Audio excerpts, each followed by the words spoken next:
ला ला ला ला ला ला।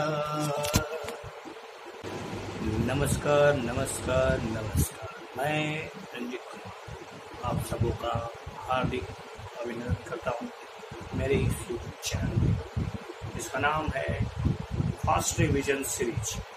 इस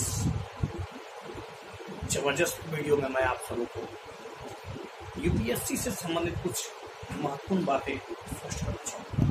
ये महत्वपूर्ण बातें क्या है कि आखिर हिंदी मीडियम में जो रिजल्ट है वो बेहतर नहीं हो पा रहा है, इसकी क्या कमियां हैं, इसकी क्या वजह है। सबसे पहली बात, हिंदी मीडियम में प्रीलिम्स निकलता है, प्रीलिम्स लगता है एक burden, specially CSAT paper, specially English के जो वर्ड है उसको ट्रांसलेट किया जाता है, उसे हिंदी मीडियम में प्रकाशित करके पूरी तरह से मतलब गूगल ट्रांसलेट जिसके कारण बच्चों को काफ़ी दिक्कत होता है। आगे से काफ़ी विरोध हुआ 2013 में, लेकिन फिर भी सीसेट को क्वालिफाई तो कर दिया गया है। सीसेट के कारण बच्चों को, हिंदी मीडियम के बच्चों को खासकर काफ़ी प्रॉब्लम का सामना करना पड़ रहा है। और दूसरी बात कि अगर देखा जाए तो हिंदी मीडियम के बच्चे स्पेशली सीसेट के प्रति ज़्यादा चिंतित होते हैं। वो जनरली सीसेट को अंतिम 2-3 महीना पढ़ लेते हैं और अचानक एग्जाम में जाके एग्जाम हॉल के प्रेशर और दोपहर का जो समय होता है वो काफ़ी कठिन होता है। तो इस कठिन परिस्थिति में उसको जूझना और एक मुश्किल होती है। और इससे पहले आपका फर्स्ट पेपर खराब थोड़ा चला गया हो, जिसमें अनिश्चितताएं बरकरार होती हो, तो और भी पेपर खराब होने की संभावना हो जाती है। पिछले 2 साल से मेरे साथ यही हो रहा है।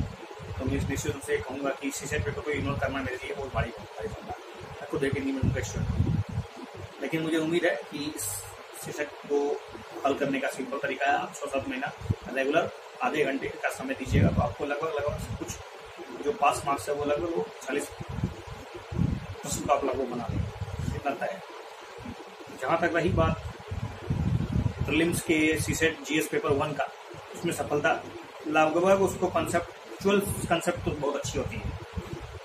लक्ष्मीकांत हो, मॉडर्न हिस्ट्री हो, इसमें स्पेक्ट्रम की बात हो, या फिर विपिन चंद्रा जी का हो, या फिर हम लोग जो इकोनॉमिक्स में विभिन्न प्रकार के जो नोट्स पढ़ते हैं, वो उनकी कंसेप्चुअल क्वेश्चन तो हिंदी मीडियम के लिए लगभग ठीक ही है, लेकिन कुछ फैक्चुअल चीज़ें जो हिंदी मीडियम के बच्चे रखते नहीं है उसको इग्नोर कर देते हैं। और सबसे बड़ी बात समझने योग्य है कि हिंदी मीडियम के बच्चे को जब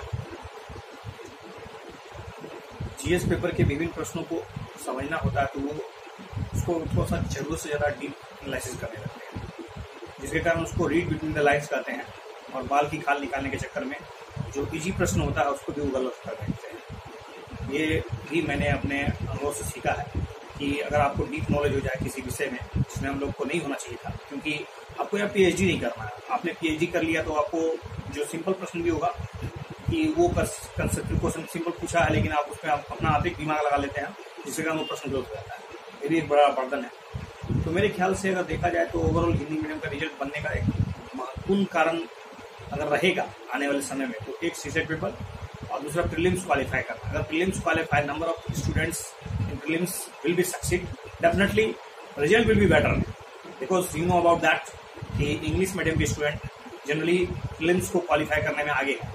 तो ये आप समझ सकते हैं कि अगर number of student of English medium that getting succeed in CSET paper or as well as prelims, so the result of mains definitely will be higher of the English medium than that of the Hindi medium. तो Hindi medium में लिखने वाले बच्चों को मौका ही कम मिलता है और हिंदी मीडियम में अब आते हैं answer writing.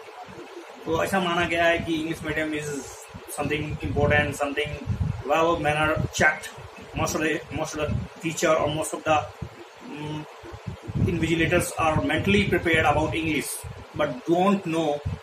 Some students also participate in Hindi writing and they write simple language, but that's important for the UPSC.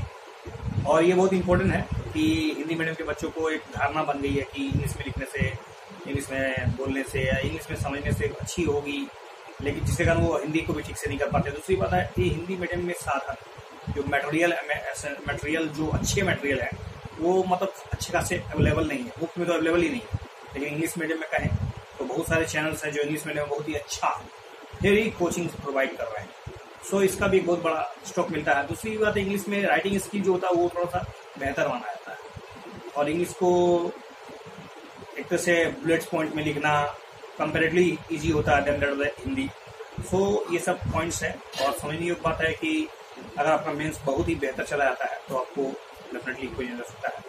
तो इस वीडियो में मैंने आपको समझाया कि हिंदी मीडियम के स्टूडेंट जनरली यूपीएससी में प्रीलिम सक्सेस नहीं कर पाते हैं, इसलिए उनका percentage of the getting success in UPSC also lower रहता है। तो बात फिर होगी कभी, लेकिन इस बातों को ध्यान में रखिए और इन बातों को ध्यान में रखते हुए समझिए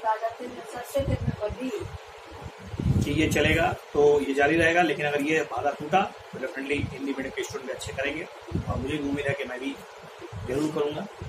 तो आप लोग मेरी बातों को, मेरे अनुभव को समझने की कोशिश करें। ये जो चेहरा दिख रहा है बेहतरीन तो नहीं है, लेकिन वो कुछ शेयर कर रहा है, तो आपको अच्छा लगता है तो आप लोगों को बताइए क्या क्या गलतियाँ करते हैं हम बच्चे जनरली जो हिंदी मीडियम को होते हैं। जो मैंने किया मैंने बता दिया, और ये ना हो आने वाले मेरे फ्यूचर्स की जनरेशन के जो मेरे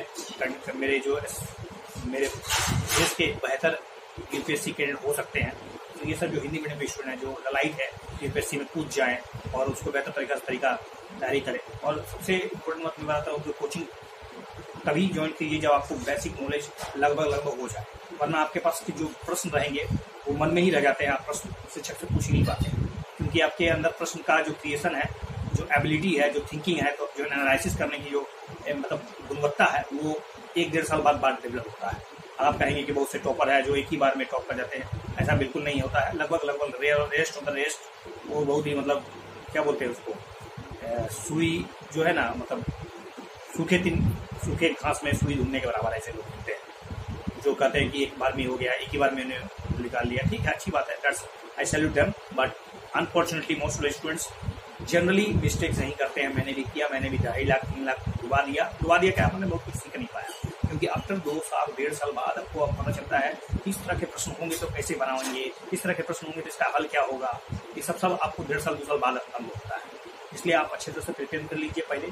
जनरली जो बेसिक नॉलेज है एनसीईआरटी हो, या फिर मैंने एनसीईआरटी में उतनी नहीं पढ़ रखी है, फिर भी एडवांस नॉलेज के लिए आपको बहुत अच्छे बुक्स बाद में पढ़ने पड़ेंगे, लेकिन अच्छे कैंडिडेट है और अच्छे एक ही बार में आप इनपुट चाहते हैं कि आपका आउटपुट बेहतर निकले, तो मेरा मानना है कि आप इस पर सोचें कि कोचिंग तभी ज्वाइन करें जब आपका प्रिपरेशन लेवल कम से कम नहीं तो 30% हो गया हो, so that you can check your mind how can you handle the matter of the teachers which are bombarding on you. So इस बातों पर ध्यान रखें, प्रीलिम्स हिंदी का हो या इंग्लिश का हो, लेकिन हिंदी में अच्छे सावधान। Best, all the best, thank you for watching this video once again. मेरा वीडियो इंग्लिश और हिंदी दोनों में होगा, इसलिए अगर मैंने कहीं हिंदी और इंग्लिश में गलती बोली हो तो माफी चाहता हूँ। Thanks a lot once again.